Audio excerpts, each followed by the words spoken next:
সবার আগে আমাকে ক্ষমা করে দিই, কারণ এই ভিডিওটা সত্যিকার একটু ছোট হতে চলেছে। ভেবেছিলাম অংশীদারি কারবারের উপর একটা 45 মিনিটের ভিডিও বানাবো, কিন্তু কালের অমোঘ নিয়মে এবং কিছু টেকনিক্যাল প্রবলেমের জন্য এই ভিডিওর লেন্থটা ছোট হলো। এবং তার সাথে সাথে দেখছি যে আমাদের দ্বিতীয় লেট হয়ে যাবে ভিডিওটা। ওটার ভিডিও হয়তো লেট হয়ে যাবে অনেক, কিন্তু কিছু করার নেই। কি করব, একদিন এরকম হতেই পারে। কিন্তু যেহেতু সপ্তাহে 5 দিন ক্লাস দিচ্ছি, 5 দিন যেহেতু ভিডিও দিচ্ছি, তাহলে সেকেন্ড সামিটিভ শুধুমাত্র শেষ হবে না, মানে সুরসুরিয়ে ফুরফুরিয়ে মুড়মুড়িয়ে পুরো চ্যাপ্টার পুরো সিলেবাস ফাটিয়ে কমপ্লিট হয়ে। এবং যেটা প্রমিস করেছিলাম যে শুধুমাত্র সেকেন্ড সেমিটিভের জন্য না, মাধ্যমিক অবধি কারোর হাত ছাড়বো না, একদম অক্ষরে অক্ষরে পালন করব। এবং যেদিন যেদিন ভিডিও দেওয়ার আছে, খুব বড় কোনো সমস্যা না হলে সেদিন সেদিন ভিডিও আসবে। এই নিয়ে বিন্দুমাত্র কোনো সন্দেহ আমার মনের মধ্যে অ্যাটলিস্ট নেই। আজকে আমরা অংশীদারি কারবার শুরু করব, অংশীদারি কারবার শুরু করব, যেটা অনেকের ডিমান্ড ছিল। এবং অংশীদারি কারবার মানে হচ্ছে পার্টনারশিপ বিজনেস, মানে ব্যবসা দেবো, ব্যবসা ব্যবসা করে দেবো, ব্যবসাকে বলতে হয়। এবার এই যে ব্যবসাটার কথা বলেছে, সেই ব্যবসাটা হচ্ছে অংশীদারি কারবার, মানে পার্টনারশিপ বিজনেস। বিজনেস অনেক ধরনের হয়, মানে যদি কেউ একা একটা বিজনেস তৈরি করে, সেই বিজনেসে সে একাই পয়সা দিয়েছে, আর কেউ পয়সা দেয়নি, সমস্ত কিছু তার নিজের, তাহলে সেটা কিন্তু অংশীদারি কারবারের মধ্যে পড়ে না। অংশীদারি কারবার মানে হচ্ছে এমন একটা বিজনেস, যেই বিজনেসটা বা যেই ব্যবসাটা অনেক জন মিলে শুরু করে, মানে একা শুরু করবে না, 2 বা ততোধিক মানুষ মিলে শুরু করবে। মানে ধরে নে 3 জন মিলে একটা তোরা দোকান দিবি, তোরা 3 বন্ধু মিলে একটা দোকান দিবি। এবার সেই দোকানে প্রথম বন্ধু, দ্বিতীয় বন্ধু, তৃতীয় বন্ধু কিছু কিছু টাকা দিয়েছে। এরকম না যে সবাইকে সমান টাকা দিতে হবে। হতে পারে যে একজনকে 100 টাকা দিয়েছে, একজন 250 টাকা দিয়েছে, একজন 50 টাকা দিয়েছে, হতেই পারে, জিনিস হতেই পারে। তো কিন্তু 3জনই মিলে ব্যবসাটা শুরু করছে, এবং 3জনেরই কিন্তু কিছু মূলধন সেখানে বিনিয়োগ। তো যদি একটা ব্যবসা কিছু জন মিলে শুরু করে এবং তাদের প্রত্যেকের যদি মূলধন সেই ব্যবসায়, মানে প্রত্যেকের যদি টাকা সেই ব্যবসায় বিনিয়োগ থাকে, তাহলে অবশ্যই কিন্তু সেই ব্যবসাটাকে আমরা অংশীদারি কারবার বলবো। এবং যারা যারা সেই ব্যবসায় টাকা বিনিয়োগ করেছে, প্রত্যেককে এই ব্যবসার এক একজন অংশীদার বলা হয়। তাহলে অংশীদারি কারবার মানে কি, 2 বা ততোধিক মানুষ মিলে যদি কোনো ব্যবসা শুরু করে, তাকে অংশীদারি কারবার বলে। এবং সেই ব্যবসায় তাদেরকে আমি অংশীদার বলবো, বা তাদেরকে আমি পার্টনার বলবো, যারা সেই ব্যবসায় পয়সা বিনিয়োগ করেছে। তাহলে এখানে আমি ডেফিনেশন যদি দেখি, 2 বা ততোধিক ব্যক্তি মিলিত হয়ে যেসব সংগঠন গড়ে তুলে ব্যবসা বাণিজ্য করেন, অংশীদারি কারবার বলা হয় তাদেরকে। অংশীদারি কারবারে অংশীদারদের প্রত্যেকের দেওয়া অর্থই হচ্ছে অংশীদারগণের নিজস্ব মূলধন। তার মানে আমি যদি দিই কোনো ব্যবসা, হয়তো আমি এবং আমার 2 বন্ধু মিলে শুরু করেছি, আমি যদি 1000 টাকা দিই, আমার এক বন্ধু যদি 2500 টাকা দেয়, এবং আরেক বন্ধু যদি 500 টাকা দেয়, তাহলে আমার মূলধন হচ্ছে 1000 টাকা, আমার আরেক বন্ধুর মূলধন হচ্ছে 2500 টাকা, এবং আমার আরেক বন্ধুর মূলধন হচ্ছে 500। তাহলে একটা পার্টনার মানে একটা অংশীদারের, এই যে 3জন আছে এবিসি, এ দিল 1000 টাকা, বি দিল 2500 টাকা, আর সি দিল 500 টাকা। তাহলে এর মূলধনটা হচ্ছে 1000, বি এর মূলধনটা হচ্ছে 2500, সি এর মূলধনটা হচ্ছে। তাহলে একটা পার্টনারশিপ বিজনেস বা একটা অংশীদারি কারবারে, অংশীদারদের মূলধন বলতে আমরা কি বুঝি? অংশীদারদের মূলধন বলতে আমরা কি বুঝি? অংশীদারদের মূলধন বলতে আমরা বুঝি যে সেই অংশীদারগুলো যত টাকা বিনিয়োগ করেছে এই ব্যবসায়, সেইগুলোকে সেই অংশীদারদের মূলধন বলা হয়। এবার বারবার করে বলছি, যে কোনো তুই ব্যবসা শুরু কর, সেই ব্যবসার কিন্তু কিছু রুলস থাকে, কন্ডিশন থাকে, সেই রুলস গুলো সেই ব্যবসায় মেনে চলতে। যেরকম তোর কাছে চুল কাটতে এসছে, তুই পুরোপুরি টাকলা করে দিতে পারিস, ঠিক আছে? বা কেউ হয়তো ব্যবসা শুরু করেছে, তুই প্রথম দিনই সেই ব্যবসার সমস্ত টাকা নিয়ে উড়িয়ে দিতে পারিস না। প্রত্যেকটা ব্যবসা যদি বড় করার কারো ইচ্ছা থাকে, সেই ব্যবসার কিছু নীতি বা কিছু রুলস থাকে। সেভাবেই পার্টনারশিপ বিজনেস বা অংশীদারি কারবারও কিন্তু কিছু রুলস রেগুলেশনের উপরে ডিপেন্ড। আচ্ছা, প্রথম হচ্ছে মূলধন মানে ক্যাপিটাল। মূলধন মানে কি বললাম? অংশীদাররা মানে একটা পার্টনারশিপ বিজনেস আছে, এখানে 3জন মিলে সেই বিজনেসটাকে শুরু করেছে। 3জন মিলে যে টাকাটা দিয়েছে, মানে প্রথম জন ধরে না, আমি যেটা এক্সাম্পল দিলাম 1000 টাকা দিয়েছে, দ্বিতীয় জন দিয়েছে তোমার হচ্ছে 2500 টাকা, আর তৃতীয় জন তোমার দিয়েছে 500 টাকা। তাহলে এই 1000 টাকাটা হচ্ছে এই মানুষটার মূলধন, 2500 টাকাটা হচ্ছে বি মানুষটার মূলধন, এবং 500 টাকাটা হচ্ছে এই মানুষটার তো মূলধন মানে বুঝতে পারি না। এবার এখানে কি লিখেছে তুই ভালো করে এবার দেখ, ঠিক আছে, ভালো করে শুনবি, ভেরি ভেরি ইম্পর্টেন্ট। অংশীদারদের মোট পরিমাণ অংশীদারগণ সমানভাবে ভাগ করে সংগ্রহ করবে অথবা সর্বসম্মত অনুপাতে মূলধন। এটার মানে পরে বোঝাবো, চিন্তা করার দরকার নেই। সবার আগে মাথায় রাখতে হবে যে যে যে টাকা দিয়েছে, ধরে নে প্রথম জন 1000 টাকা দিল, তৃতীয় জন দিল হচ্ছে 2500 টাকা এবং তৃতীয় জন দিল হচ্ছে 500।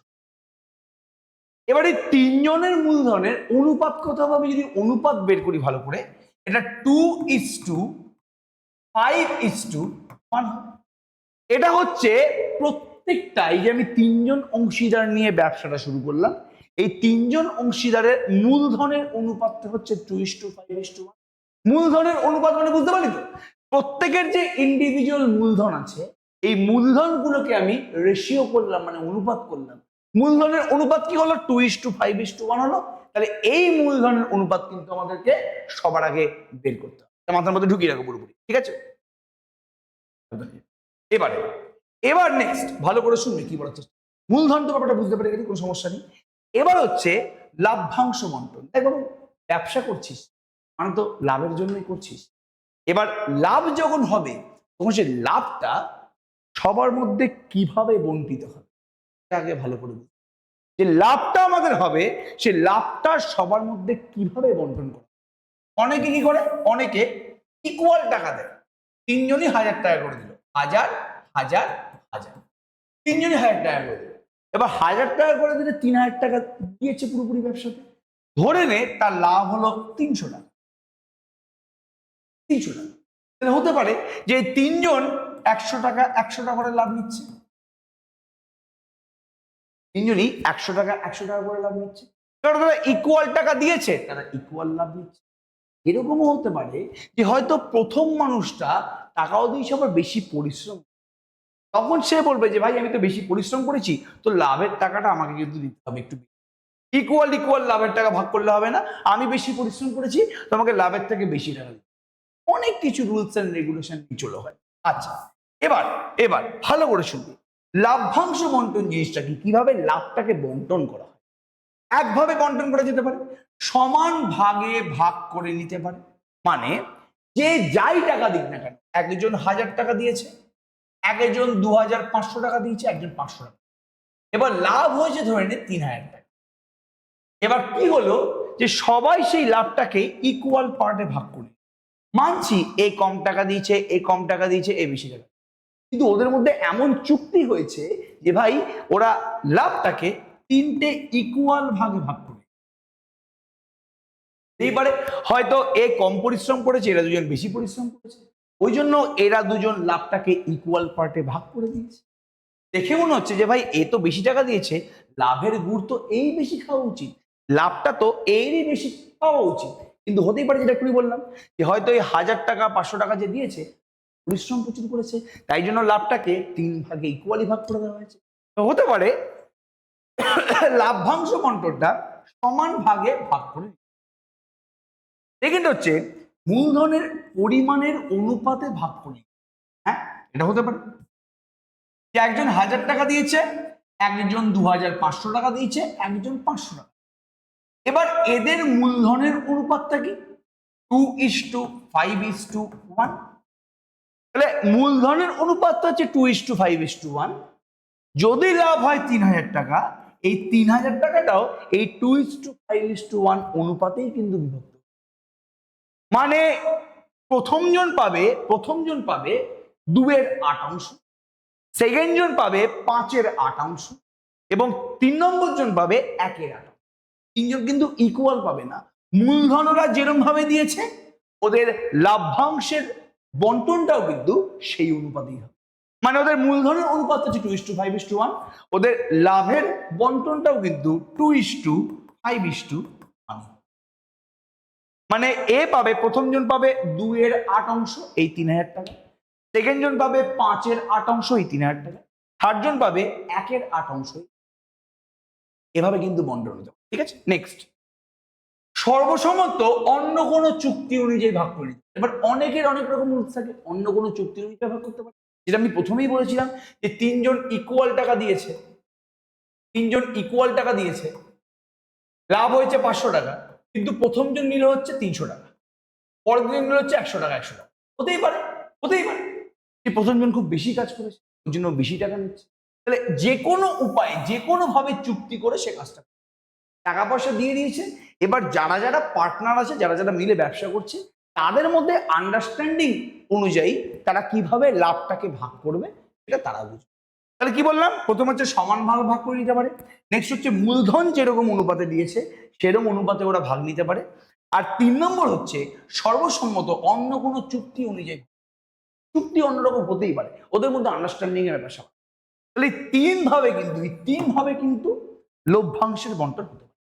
এবার পরীক্ষায় কোশ্চেনে যদি কিছু বলে দেওয়া না থাকে, মানে কিভাবে লাভের বন্টন হবে যদি কিছু পরীক্ষার কোশ্চেনে মেনশন না করা থাকে, তোর পরীক্ষা যে কোশ্চেনটা দেবে যদি কিছু মেনশন করা না থাকে যে কিভাবে লাভের বন্টনটা হবে, তাহলে ধরে নিবি যে মূলধনের অনুপাত অনুযায়ী কিন্তু লাভের বন্টনটা।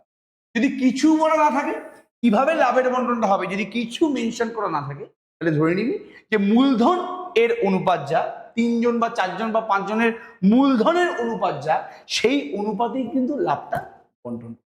তাহলে কিছু বলা না থাকলে বিতে এই মূলধনের পরিমাণের অনুপাতে ভাগ করে নিতে, এইভাবেই কিন্তু লভ্যাংশ। তখন অন্য কোনো চুক্তি হবে না এবং সমান ভাগও কিন্তু ভাগ করা হবে।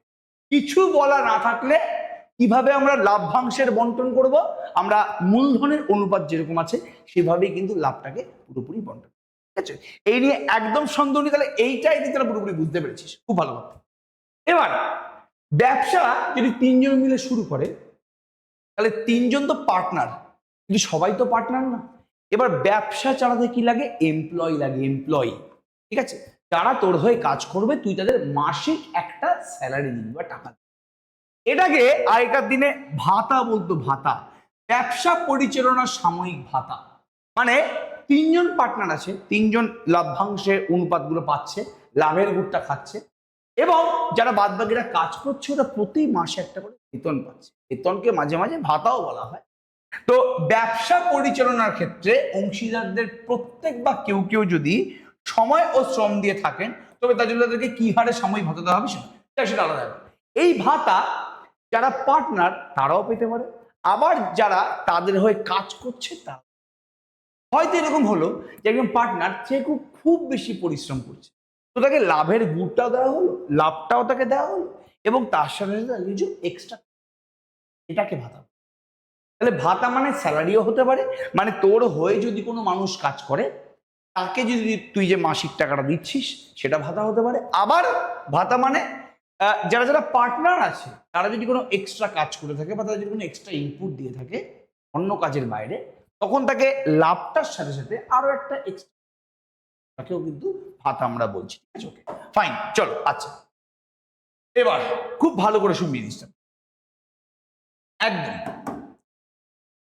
কোন যৌথ ব্যবসায় 3 বন্ধুর মূলধন যথাক্রমে 200 টাকা, 100 একই সময় পরে তাদের লাভ্যাংশের অনুপাত হবে একই সময়।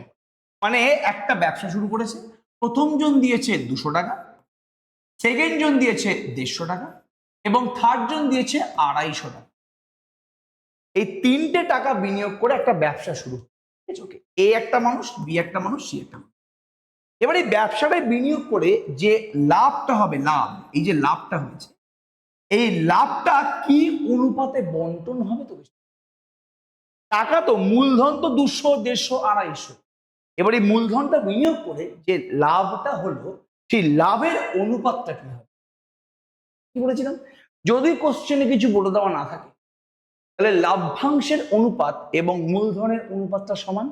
যদি কোশ্চেনে কিছু বলে দেওয়া না থাকে তাহলে লাভ্যাংশের অনুপাত এবং মূলধনের অনুপাতটা সমান। তাহলে এখানে মূলধনের অনুপাতটা কি, এখানে মূলধনের অনুপাতটা হচ্ছে, এখানে মূলধনের অনুপাতটা হচ্ছে, এখানে মূলধনের অনুপাতটা হচ্ছে 200:150:2। আমি যদি 50 দিয়ে এটাকে কাটি তাহলে এটা হয়ে যাবে 4:3:4:3:4:3। এটা হচ্ছে মূলধনের অনুপাত। তাহলে লভ্যাংশের অনুপাত কত হবে? তাহলে লভ্যাংশের অনুপাত কত হবে? কিছু বলে দেওয়া না থাকলে লভ্যাংশের অনুপাত আর মূলধনের অনুপাত সমান। লভ্যাংশের অনুপাত আর মূলধনের অনুপাতটা সমান। তো মূলধনের অনুপাতটা কি? 4:3:5।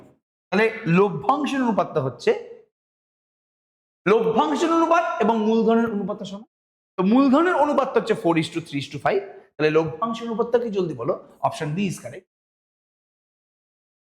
প্রত্যেকে বল এইটুকুনি জিনিস পুরোপুরি ভাবে বুঝতে পারলি, ঠিক আছে? ওকে, তাহলে আমি কি শেখালাম? আমি অংশীদারি কারবার কি জিনিস সেটা শেখালাম। অংশীদারি কারবার কি জিনিস সেটা শেখালাম। অংশীদারি কারবারের নীতি নিয়মগুলো শেখালাম, যে মূলধন বলতে কি বোঝা যায়, লভ্যাংশ বন্টন সব থেকে ইম্পর্টেন্ট যেটা, লভ্যাংশ বন্টন, কিভাবে লভ্যাংশগুলো বন্টন করা হয়। মানে পরীক্ষায় যে কোশ্চেনগুলো আসবে সেই কোশ্চেনগুলোতে এভাবেই, এই 3 রকম ভাবেই লভ্যাংশ বন্টন হবে। অনেকে বলবে যে মূলধনের সাপেক্ষে করে না, অনেকে বলবে যে সমান ভাগে বন্টন করে না। অনেক কোশ্চেনগুলোতে ডিফারেন্ট ডিফারেন্ট চুক্তি দিয়ে দেবে, তবে সেই অনুযায়ী লভ্যাংশ। এইটাই আলটিমেটলি খেলা। আর বললাম যে কিছু বলে দেওয়া না থাকলে কি করব আমরা, মূলধনের অনুপাতটাই হয়ে যাবে লভ্যাংশের অনুপাত। এই নিয়ে একদম কোনো সন্দেহ আমাদের মনের মধ্যে নেই। এবার অংশীদারি কারবার 2 ধরনের হয়। আমি বলছি কেন 2 ধরনের হয়। 3 বন্ধু আছে, এ বি আর সি। এ বন্ধু 100 টাকা দিল, বি বন্ধু 200 টাকা দিল, সি বন্ধু 300 টাকা। এবার 100, 200, 300 কে বেশি কি কম ম্যাটার করছে না, কিন্তু এরা 3 বন্ধুই এই 3টে টাকা দিয়ে 2 বছরের জন্য লাগলো। এই টাকাটাকে 2 বছরের জন্য ব্যবসায় খাটালো। মানে কেউ এই 2 বছরের মধ্যে এই টাকাগুলোকে কিন্তু তারা 3 জন মিলে ব্যবসা শুরু করেছে। তো প্রথম জন্য 2 বছর রেখেছে টাকাটা, সেকেন্ড জন্য 2 বছর রেখেছে টাকাটা, থার্ড জন্য 2 বছর রেখেছে টাকাটা। কিন্তু এরকম হতেই পারে যে এ বি সি মিলে একটা ব্যবসা শুরু করলো। প্রথম বন্ধু সেই একই জিনিস 100 টাকা, সেকেন্ড বন্ধু দিয়েছে 200 টাকা, থার্ড বন্ধু তোমার কি দিচ্ছে। কিন্তু হয়তো এই 3 নম্বর বন্ধুর একটা ইমার্জেন্সি চলে, তো প্রথম বন্ধুর টাকাটা পুরোপুরি 2 বছর রেখেছে, সেকেন্ড বন্ধু 2 বছর রেখেছে, কিন্তু থার্ড বন্ধু 1.5 বছর পরে, 1.5 বছর পরে এই 300 টাকাটা। তার মানে এই 3 বন্ধু মিলে যে ব্যবসা শুরু করেছে, এরা যে মূলধনটা বিনিয়োগ করেছে, মূলধনটাকে কিন্তু তারা সেম সময়ের জন্য রাখিনি, একই সময়ের জন্য কিন্তু এরা মূলধনটাকে খাটায়নি বা বিনিয়োগ করে। এই ব্যবসায় কিন্তু, এই অংশীদারি কারবারে কিন্তু 3 বন্ধু যাই টাকা দিয়ে যাওয়ার দাও, বাট তারা একই সময়ের জন্য কিন্তু সেই মূলধনটা বিনিয়োগ করেছে, মানে সেই মূলধনটাকে ব্যবসায় খাটিয়েছে। কিন্তু এখানে 3 বন্ধু যাই টাকা বিনিয়োগ করুক না কেন ম্যাটার করছে না, তারা সবাই কিন্তু একই সময়ের জন্য পয়সাটাকে ব্যবসায়। তো প্রথম যে টাইপের অংশীদারি কারবার আছে যেটাকে বলা হয় সিম্পল বা সরল অংশীদারি, মানে যেখানে যতগুলো পার্টনার আছে সবাই একই সময়ের জন্য, একই সময় ধরে সেই টাকাটা ব্যবসায় খায়। মানে এটা, এই এক্সাম্পল, এটাকে আমি বলবো সরল অংশীদারি কারবার। কি বললাম? সরল বা সিম্পল অংশীদারি। আর যেই অংশীদারি কারবার, এটা কিন্তু অবশ্যই অংশীদারি কারবার, 3 জন মিলে একটা বিজনেস শুরু করেছিস, 3 জনই টাকা দিয়েছিস, তাহলে এটা অবশ্যই একটা অংশীদারি কারবার। কিন্তু এটা সিম্পল অংশীদারি, মানে সরল অংশীদারি, কারণ এখানে যারা মূলধন বিনিয়োগ করেছে তারা একই সময়ের জন্য, সমান সময়ের জন্য কিন্তু মূলধনটা। তাহলে এই অংশীদারি কারবারটাকে বলা হয় যৌগিক, কি বললাম? যৌগিক অংশীদারি কারবার বা মিশ্র অংশীদারি। মিশ্র বা যৌগিক, মিশ্রও বলতে পারিস, তুই যৌগিকও বলতে পারিস, একদম। তাহলে আমাদের অংশীদারি কারবার 2 ধরনের হয়, সরল অংশীদারি কারবার, মিশ্র বা যৌগিক অংশীদারি। 2 ধরনের কোশ্চেনই কিন্তু পরীক্ষায় আসে, এই নিয়ে কোনো সন্দেহ, 2 ধরনের কোশ্চেনই আসে। ওকে, তাহলে এখানে একটা কোশ্চেন দিয়েছে, অন্য কোনো শর্ত ছাড়া অংশীদারি ব্যবসায় অংশীদারিগণ ভিন্ন ভিন্ন সময়ের জন্য মূলধন নিয়োজিত করলে তাকে মিশ্র বা যৌগিক অংশীদারি কারবার। অন্য কোনো শর্ত ছাড়া অংশীদারি ব্যবসায় অংশীদারিগণ ভিন্ন ভিন্ন সময়ের জন্য, মানে ডিফারেন্ট ডিফারেন্ট অংশীদার, different different partner different different সময়ের জন্য টাকাটা বিনিয়োগ করছে, তাকে আমরা যৌগিক বা মিশ্র অংশীদারি কারবার অবশ্যই বলবো। অংশীদারি কারবার দু ধরনের হয়, একটা সরল, একটা মিশ্র। ডেফিনেশন দিয়ে দিয়েছে এখানে, অংশীদারিগণের নিজস্ব মূলধন যদি সমান সময় ধরে ব্যবসায় নিয়োজিত থাকে তবে তাকে সরল অংশীদারি কারবার বলা হয়। মিশ্র অংশীদারিগণের নিজস্ব মূলধন যদি বিভিন্ন সময় ধরে ব্যবসায় নিয়োজিত থাকে তবে তাকে মিশ্র। একদম সিম্পল, একদম সিম্পল, চিন্তা করার দরকার নেই। আচ্ছা, ভেরি গুড, খুব ভালো কথা। এবার আমি ঠিক করেছি আজকে এতটা অব্দি থাক। আমি আজকে অংশীদারি কারবার কি সেটা বোঝালাম, অংশীদারি কারবারের নিয়ম মানে মূলধন কি, লভ্যাংশ বন্টন কিভাবে হয়, ভাতা বলতে কি বোঝায় সেটা পুরোপুরি বোঝালাম। দেন কিছু বলা না থাকলে যে লভ্যাংশ বন্টন অনুপাত হচ্ছে তোমার মূলধনের অনুপাত সেটা বোঝালাম। দেন দু ধরনের অংশীদারি কারবার হয়, একটা হচ্ছে সরল মানে সিম্পল, একটা হচ্ছে মিশ্র বা কম্পাউন্ড অংশীদারি কারবার সেটা বোঝালাম। এতটাই থাক।